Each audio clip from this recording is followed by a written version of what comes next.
fíjate si ahí te deja, Ahí está grabando. y Excelente. fíjate si te deja grabar. Está grabando, está grabando. Bueno, y Genial. vas a tener que admitir a la gente nueva que se sume. Bien. Esperen que me meto acá. Qué suerte que hay gente joven acá. Muy bien. De esto se trata la transversalidad. No el equipo de cátedra, necesariamente. No, está muy bien. No sé qué pasa, porque yo la otra vez pude dar del teléfono a la computadora y hoy no me deja. Contribuyen al aprendizaje. Está muy bien. Bueno, Impresionante. gente. Los nativos digitales. Les aviso de entrada. Hay un tema que yo ya grabé aparte.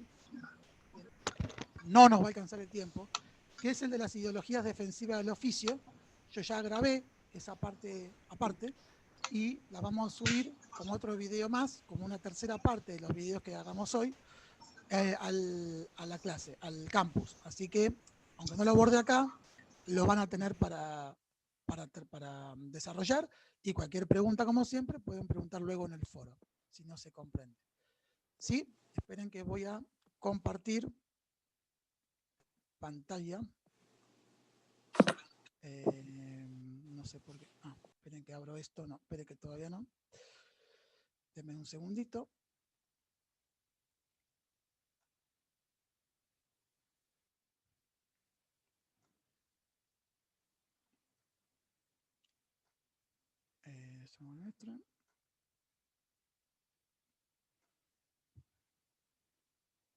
Bien.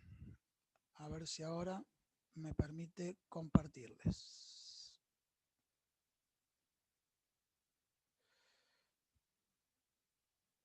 Denme un segundo. Déjenme que vuelva a hacerlo. Ahí está. ¿Se ve? ¿Se ve? Sí, se ve, se ve. Bien. Sí. No, esperen que tengo Se ve. dos personas en espera ahora. ¿Vos, Nuria, también podés aceptarlas? No. No, no estar yo, Tama. Esperen que... qué lío todo esto. Esperen que me está saltando. Y no la pongo a Nuria de host. No, ahí está. Ahí está. Ya encontré dónde admitirlos. A Jessica y a Silvana. Ya está. Quería ver dónde era. Bien. Bien, espero. Sala de espera, Silvana. Está bien. Bien. Rápidamente. Me vas a acordar al aeropuerto este sonido. Acá tienen. Llegamos finalmente a los tan mencionados autores de satisfacción y sufrimiento en la tarea, que son Christophe de Jours e Yves Clot. Esperen un poquito esto. Entonces, ambos comparten, o sea, como decíamos siempre, comparten con el movimiento institucionalista, primero que no son parte del movimiento, pero siempre les venimos mencionando que son dos corrientes que aún cuando están por fuera de esas corrientes que les mencionamos al comienzo, que venimos trabajando, son complementarias desde varias situaciones. Primero porque abordan el tema del trabajo, segundo porque también son contemporáneos, están vivos ambos, a diferencia de los referentes centrales de las otras corrientes, continúan trabajando y haciendo desarrollos de intervención e investigación, tienen sus dispositivos también, el interés de investigar para actuar, transformar y generar soluciones creativas y satisfactorias para quienes desarrollan el trabajo en instituciones. Quizás no se plantean, como los otros, el cambio institucional social político, ¿sí? No es que no lo tengan, pero a ellos les interesa más trabajar específicamente en lo que se da dentro de los ámbitos laborales. Por eso no forman parte de ese gran movimiento, pero son complementarios, se conocen, han compartido jornadas y congresos, también incluso se mencionan muchas veces unos y otros en sus textos, se respetan unos a otros entre sí. Así que también por eso es válido. ¿Sí? Y son también de la misma región, son también franceses, al igual que tanto Luro, Mendel, Crozier. Bueno, Crozier no es parte del movimiento institucionalista, pero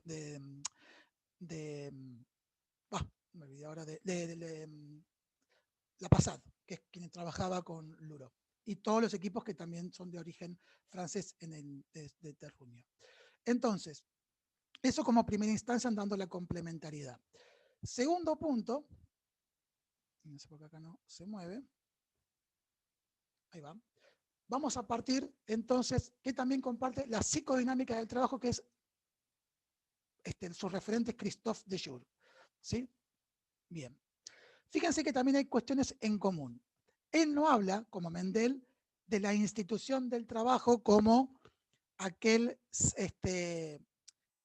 centro por autonomacia de la posibilidad de generar identidad psicosocial. De todas maneras, Dejour lo menciona como la centralidad del trabajo, ¿no? Él menciona y reconoce también al trabajo como algo central en la sociedad.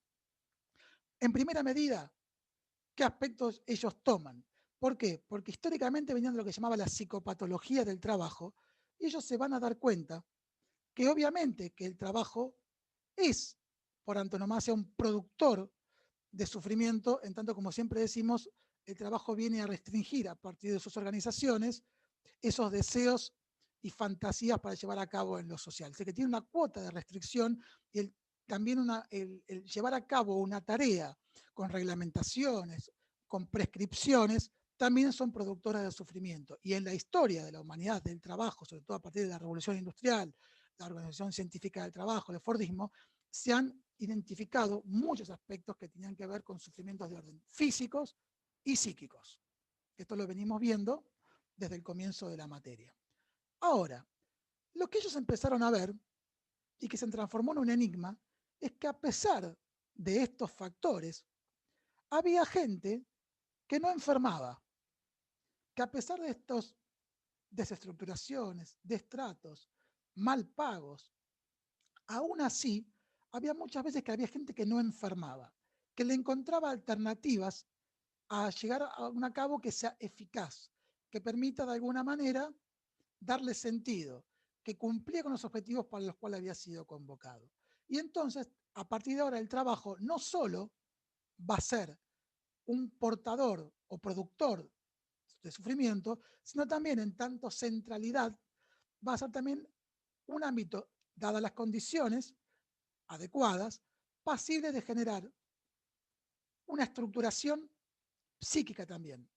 Y esto tiene que ver porque los sentidos que se dan al interior del trabajo anuda con otros sentidos a nivel social. Por eso su centralidad tiene que ver con los sentidos vinculados a lo familiar, a otros grupos de trabajo, a otros grupos de amistades, a otras tareas que se desarrollan en el mundo cotidiano. Por eso vuelvo a decir la centralidad del trabajo, en tanto anudador de varios sentidos. Y esto provee factores para la salud, en tanto sean instituciones de orden estructurante. Entonces ya pasa con ese tiempo, y ahí van a ver el texto que es lo suficientemente amplio a partir de discusiones con el ámbito de la filosofía, el derecho, la psicología, la ergonomía, la economía incluso en los últimos tiempos, de tener que ver también con todos esos factores de pasar de la psicopatología del trabajo a la psicodinámica del trabajo. Lo psicopatológico sigue siendo una dimensión, pero ahora la psicodinámica es más amplia. Incluye lo que genera sufrimiento, pero también aquello que genera satisfacción o por lo cual se puede modificar para que genere satisfacción. Otro aspecto de la psicodinámica del trabajo, que la diferencia un poquito de la clínica de la actividad, es que esta corriente referente de Jung enfatiza los ejes de psicoanálisis. No es que Claude no los considere, sino que ellos no le dan tanto énfasis. Acá, de Jung sí van a tener muy en cuenta la mirada del psicoanálisis. En tanto, la energía pulsional que se pone en el trabajo, ¿no? Los deseos, fantasías, esa que decíamos de el trabajo como un escenario donde se metaforizan deseos, el punto es, y fíjense que parecido a lo que plantea Mendel, en la medida que esa energía pulsional puesta en el trabajo pueda ser recuperada, restituida. Y uno de los factores para que esa energía pueda ser recuperada, como diríamos en el movimiento de apropiación, ¿no?, del acto, no lo dice en estos términos, pero en términos psicoanalíticos dice algo similar, complementario. Por ejemplo, lo ve que cuando uno empieza a participar en la concepción de la tarea, son factores que, por ejemplo, pueden permitir esa restitución de cierta carga libidinal vuelta al ser humano. ¿Por qué? Como también lo decíamos a la mañana, esto hay que pensarlo en temas de economía de la psiquis.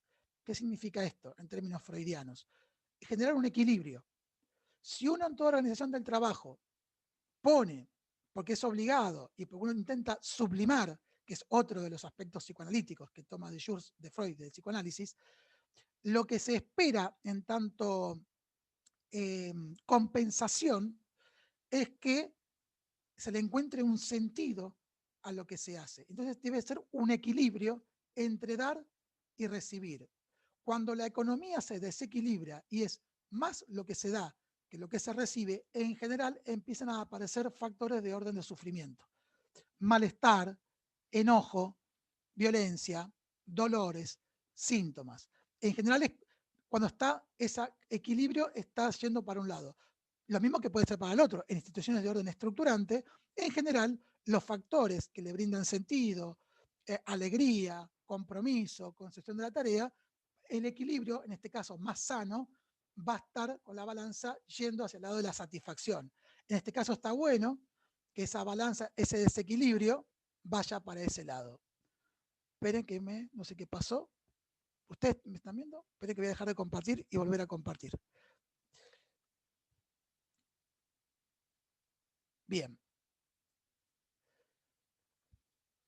Como decíamos, entonces trae lo que veníamos trabajando antes, a la sublimación como otro de los ejes del psicoanálisis, y fíjense que lo que va a decir es que lo importante de poder metaforizar en un escenario colectivo los ideales, vínculos, por eso la importancia de lo colectivo y por eso ellos que son tan críticos de lo individual, del teletrabajo, de lo externo, es justamente porque es eso lo que permite estructurar la personalidad psicosocial, la socialización entre pares. Entonces, cuando queda reducida, dice él, a capacidades individuales, esa sublimación, se producen en general salidas fallidas, como pueden ser las adicciones. ¿Sí? Cuando uno está, como dice Mendel, y acá también la complementariedad, enfrentado uno solo contra la institución, contra la autoridad, y se tiene que valer solo las capacidades individuales para producir actos de trabajo, en general, cuando vienen momentos de dificultad, de frustración, esto también se vive en soledad. Y eso en general genera actos fallidos como puede ser errores, no tener conciencia de cómo está llevando a cabo la tarea, y también frustración e inclusive sanciones o disciplinamientos por parte de la autoridad. ¿Sí? Entonces, por eso vuelven a reivindicar que la sublimación es en un escenario en la medida que esto sea compartido colectivamente con otros trabajadores y trabajadoras de ese espacio. ¿Sí? No se puede sublimar individualmente, o va a ser una sublimación incompleta, incómoda, fallida, incompleta. ¿Sí? Vuelvo a decir, por eso es tan importante para ellos cuando trabajan en lo colectivo. Y por eso mencionan esto del ámbito del orden individual. Otra cosa clave que trae él y que lo emparenta con Clot después, con alguna particularidad. Y él trae acá una interesante frase. Dice, ninguna organización funciona si la gente es obediente. Entonces ustedes dicen, ¿pero cómo?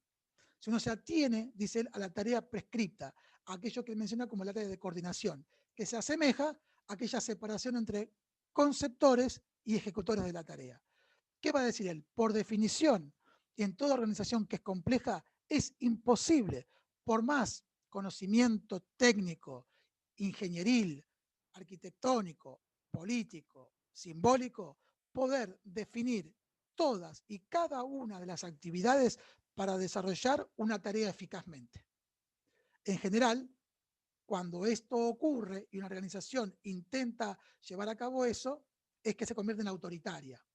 ¿Sí? Pero en realidad lo que ocurre es que ningún trabajador o trabajadora individual o colectivamente puede llevar a cabo, esta es la paradoja, a buen puerto la tarea si respeta al pie de la letra la tarea prescripta. Por eso, como una suerte de paradoja o de metáfora, cuando alguien quiere quejarse o inclusive como hoy mencionamos el ejemplo de los colectiveros que hace años se decía, mañana hay una lucha de colectiveros, de transporte público, y la lucha será trabajo a reglamento. Entonces uno dice, pero si trabaja a reglamento, hace lo que tiene que hacer. Hay una figura que estoy inestable. ¿Se me escucha bien? ¿O se corta? ¿Se me escucha bien? Te corta un montón. Corta. ¿Se corta? Bueno, ¿ahora? Ahora Sí, parece ahora que sí. Ahora sí. Bueno, les decía entonces que una paradoja es que trabajar a reglamento en algunos casos se vuelve un factor de lucha para dar cuenta de que hay dificultades en el trabajo. Entonces, ¿de qué da cuenta el trabajo a reglamento? Por ejemplo, en el transporte público. Que si el colectivero hace lo que debe hacer en términos de hacer su tarea, respetar cómo parar, cuánto tiempo tiene que esperar para que el pasajero suba, el viaje que tiene que llevar 40 minutos le lleva 1 hora y media. Para eso, en realidad, en la historia, muchos colectiveros hacían un montón de tareas al mismo tiempo, como decir hasta dónde ibas, cortarte el boleto, tomar el dinero, darte el cambio, poner el cambio, poner el cambio de la marcha, ¿no? Mirar hacia adelante, ver el timbre que pasaba atrás, todas esas actividades juntas y ir cortando semáforos o ir calculando cómo distribuirse qué pasajero levantaba para poder lograr llegar a cabo esos 40 minutos, porque si no eran sancionados o a veces se les quitaba el premio por cumplir el horario fijado y entonces perdían el 30% de su salario. Esperen que me están pidiendo. No. Bien. Entonces, justamente esto ocurre porque es lo prescripto, no es lo que permite llevar a cabo la tarea, es lo que va a decir que lo que en realidad ocurre en el trabajo es la actividad, que es lo que se hace, es el trabajo vivo, que tiene que ver con lo que pone cada trabajador particular y colectivamente en ese trabajo para que esa tarea pueda ser hecha de la mejor y manera más eficaz posible. Eso es la actividad a diferencia de la tarea prescripta. ¿Sí? Pero además, entonces, perdón, ¿qué quiere decir con esto? Que ustedes en las entrevistas, por ejemplo, van a poder indagar en qué es lo que la institución me pide que haga, cuáles son los objetivos, cuáles son las actividades, pero ¿qué es lo que hago yo realmente? ¿Hago lo que me pide la organización y además otras cosas? O además, y acá aparece otro punto, que es lo que determina lo real del trabajo, que es lo que no se hace. También incluye esto. No solo lo que me dicen que tengo que hacer, no solo lo que realmente hago o hacemos, sino que también lo que no se hace, lo que se dejó de hacer, lo que hemos decidido no hacer.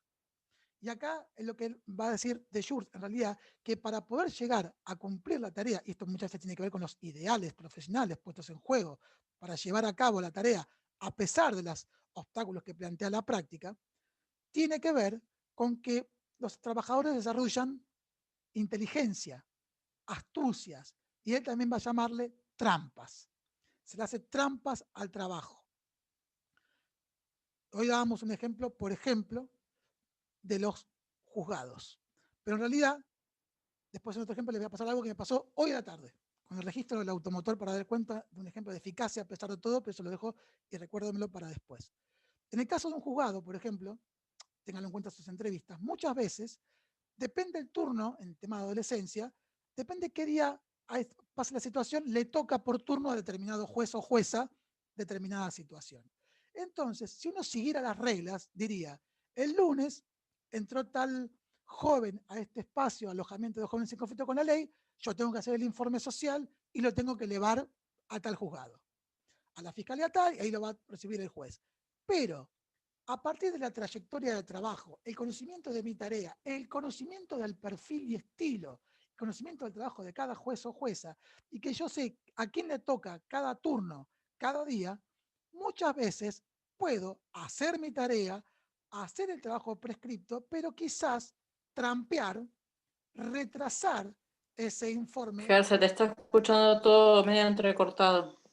Bueno, no sé qué hacer, che. Si quieren corto y vuelvo a entrar. ¿Prefieren que corte? Te va a cortar la grabación, todo. Ahora estás No. como bien, Bueno. ¿no? Si quieren, a ver, como decíamos hoy a la mañana, si colabora y quieren cortar las cámaras, cortemos cámaras y por ahí ayuda un poquito más, no sé. O por ahí si vos no compartís la pantalla, no sé qué es lo que hace Bueno, que sea todo más a ver, lento. dejo de compartir un poquito o no la agrando toda. O hasta puedo por ahí yo ponerme sin cámara. A ver si colabora. Ustedes me dicen, a ver si esto mejora. Sos como una voz en el teléfono. Bueno, una voz en el éter. Bueno, ¿se escucha un poquito mejor por ahora? Por ahora sí. Bueno, vayamos probando. Vayamos siendo eficaces a pesar de todo. Entonces, ¿qué quiero decir con esto? Que ahí, fíjense, hay una tarea prescripta, hay una actividad real y hay lo real de la actividad que se decide no hacer para lograr que, no que, por ejemplo, que el joven salga en libertad, sino que conociendo al juez o jueza en turno, sepa, en función de cuál es el perfil, pueda comprender mejor y abordar más pertinentemente esa situación. E incluso pueda permitirle un diálogo entre trabajo social y justicia mucho más fluido a partir de esa situación particular. Quizás con otra situación también particular no necesite el profesional hacer esta trampa. Pero acá viene algo muy interesante que plantea de Jure. Esperen que cambio de pantalla, no me deja. No, vuelvo acá. ¿Qué es lo que va a decir? Es lo siguiente, que esto aparece necesario de visibilizar. Cuando él habla de cooperación, lo pongo aquí, él lo que dice que a las reglas, tareas prescriptas, a la actividad real y a lo real de la actividad, es necesario para que se conviertan en colectivos de trabajo la necesidad de generarse reglas de trabajo en principio.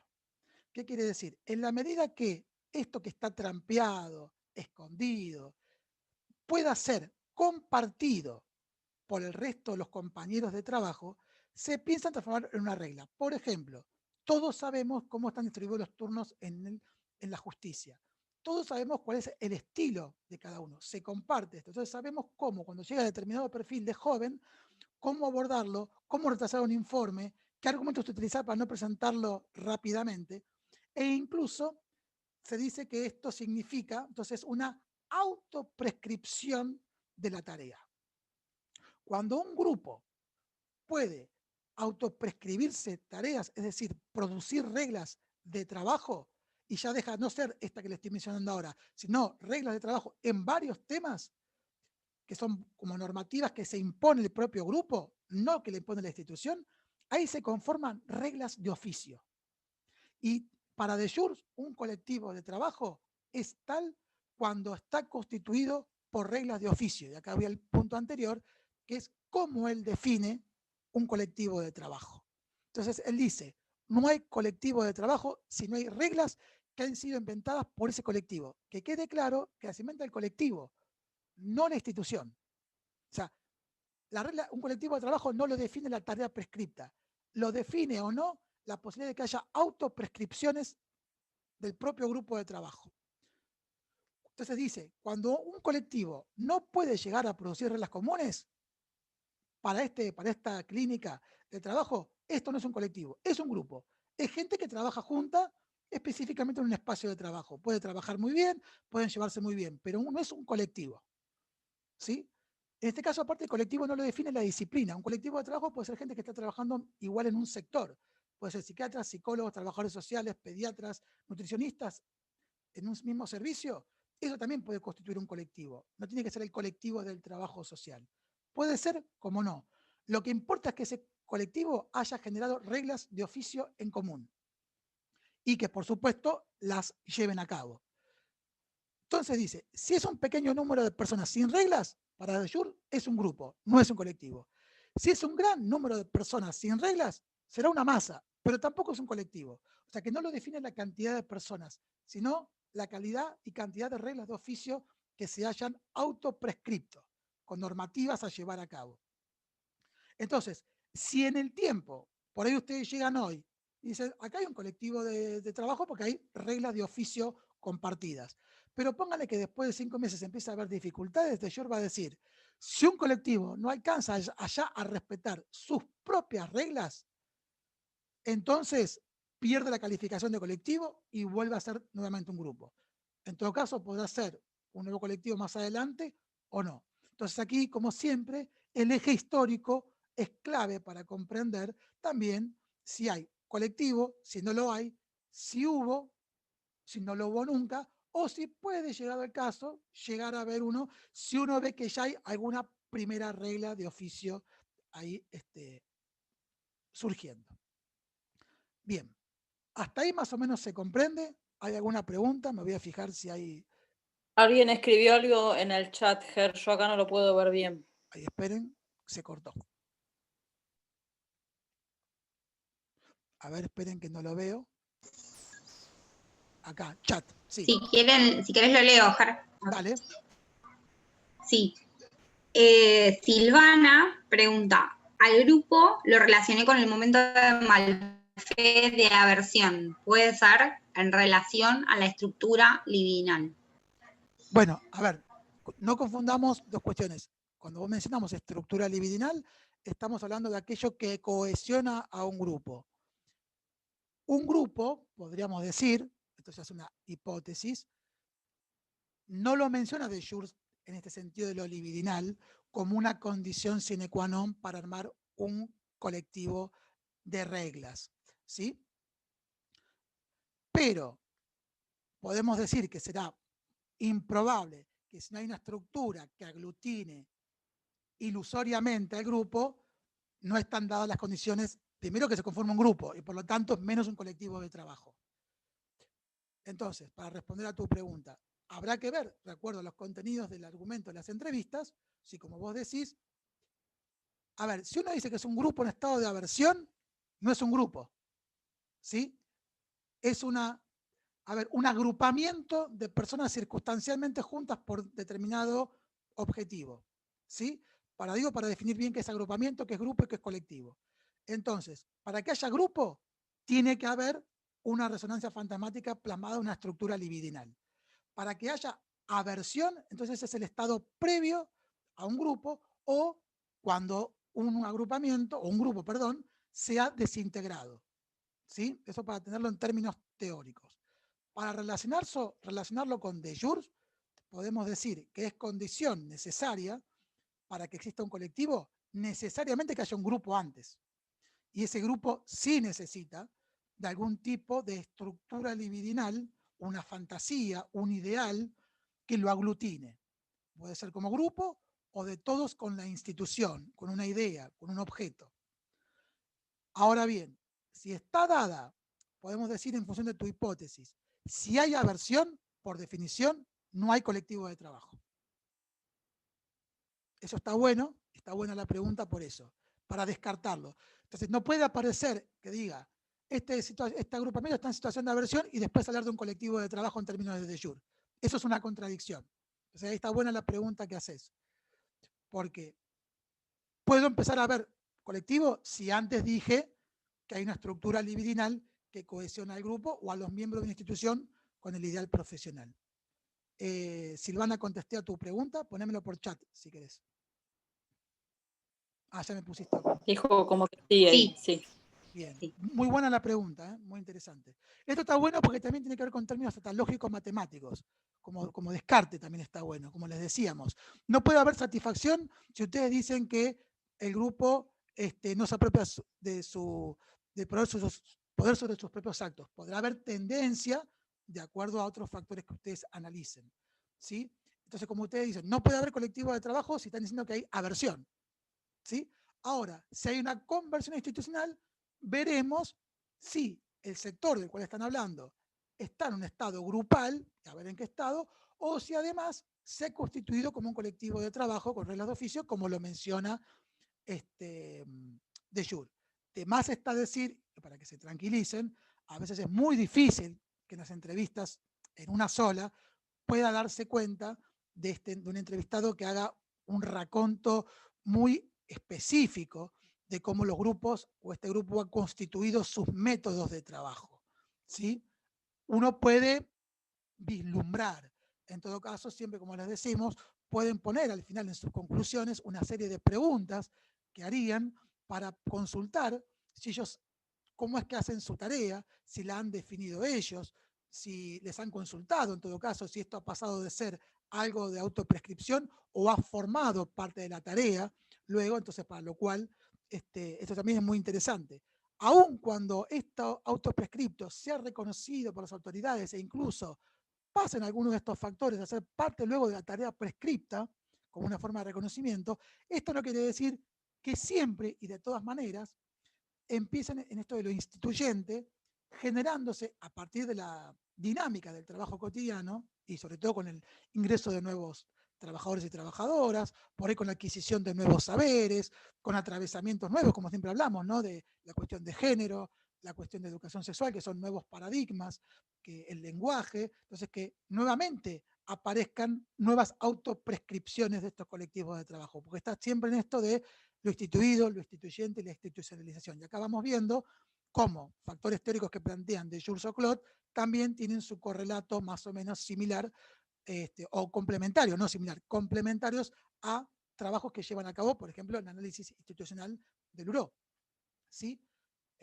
Uno podría complementar la tarea prescripta con lo instituido respecto al análisis institucional.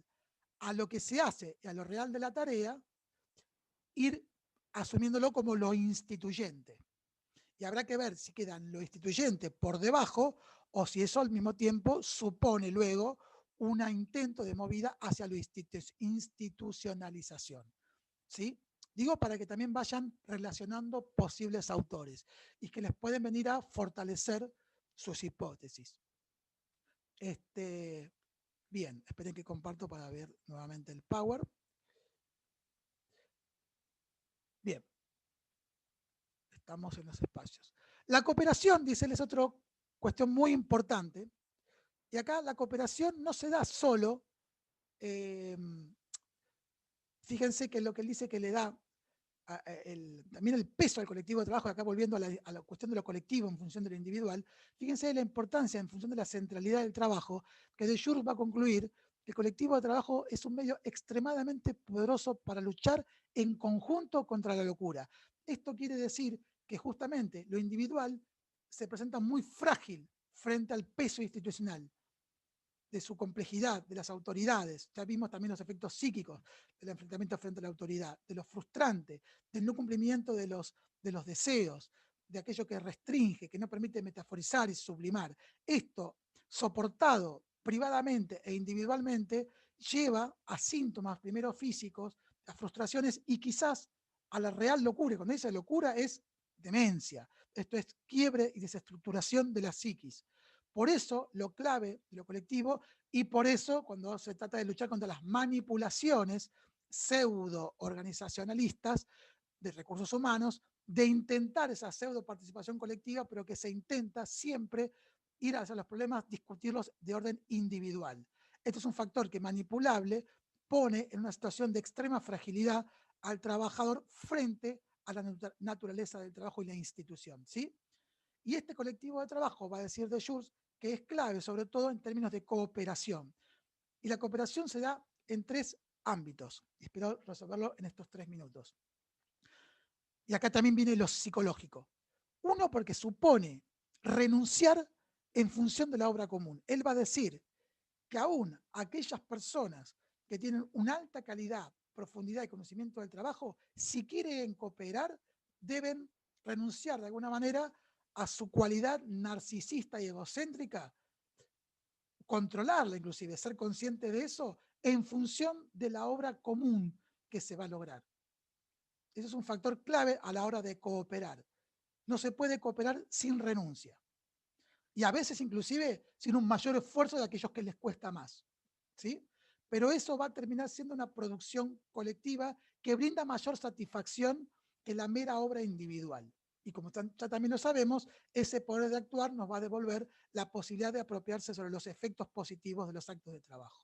También hay una cooperación vertical, y es con las autoridades. Es el ejemplo que les decía antes, por ejemplo, de un director o directora que avalan una organización, por ejemplo, cajonear un poco un informe social para que llegue al otro día al juzgado y que pueda permitir el trabajo, porque eso significa un reconocimiento de la autoridad del conocimiento y expertise de sus trabajadores. Esto es una cooperación de orden vertical. Fíjense que al igual que Mendel, no cuestiona las jerarquías, es trabajar a partir de ellas. Y también, y esto ponemos el ejemplo de estudiantes, como acaban de hacer ustedes, y es, por ejemplo, una cooperación transversal con aquel al que se le provee el servicio. Si estamos hablando acá de educación, como diría Pichon Rivière, nosotros siempre decimos que el aprendizaje se da, la calidad de ese aprendizaje en función también de la calidad del vínculo que se construye, en este caso con ustedes. Habrá mayor formación, mayor educación, mayor comprensión y mayor incorporación de los temas a partir del vínculo de aprendizaje que hablemos con ustedes. Bien, como se va a cortar, yo corto aquí y reiniciamos. Pongo detener grabación, Erika, ¿no? Sí, igual la reinicio yo la reunión y después te vuelvo a poner como host a vos. Bueno, detengo grabación entonces. Cuando cierres se te va a convertir. Bien, Claro. pongo finalizar.